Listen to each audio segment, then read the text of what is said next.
इन बातों के बाद जो मैंने दृष्टि की, तो क्या देखता हूँ कि स्वर्ग में एक द्वार खुला हुआ है, और जिसको मैंने पहले तुरही किसी शब्द से अपने साथ बातें करते सुना था, वही कहता है कि यहाँ ऊपर आ जा, और मैं वे बातें तुझे दिखाऊंगा जिनका इन बातों के बाद पूरा होना अवश्य है। और तुरंत मैं आत्मा में आ गया, और क्या देखता हूँ कि एक सिंहासन स्वर्ग में धरा है, और उस सिंहासन पर कोई बैठा है, और जो उस पर बैठा है वही अशुभ और मानिक सा दिखाई पड़ता है, और उस सिंहासन के चारों ओर मरकत सा एक मेघधनुष दिखाई देता है। और उस सिंहासन के चारों ओर 24 सिंहासन है, और इन सिंहासनों पर 24 प्राचीन श्वेत वस्त्र पहने हुए बैठे हैं, और उनके सिरों पर सोने के मुकुट हैं।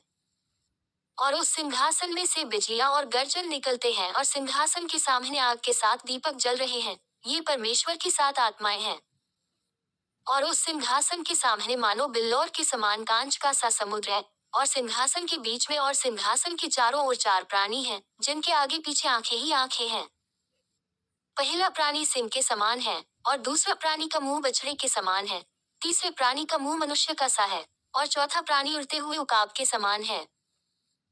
और चारों प्राणियों के 6 पंख हैं, और चारों ओर और भीतर आंखें ही आंखें हैं, और वे रात दिन बिना विश्राम लिए ये कहते रहते हैं कि पवित्र पवित्र पवित्र प्रभु परमेश्वर सर्वशक्तिमान, जो था और जो है और जो आने वाला है।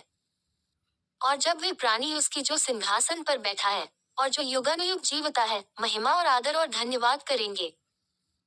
तब 24 प्राचीन सिंहासन पर बैठने वाले के सामने गिर पड़ेंगे, और उसे जो युगानुयुग जीवता है प्रणाम करेंगे, और अपने अपने मुकुट सिंहासन के सामने ये कहते हुए डाल देंगे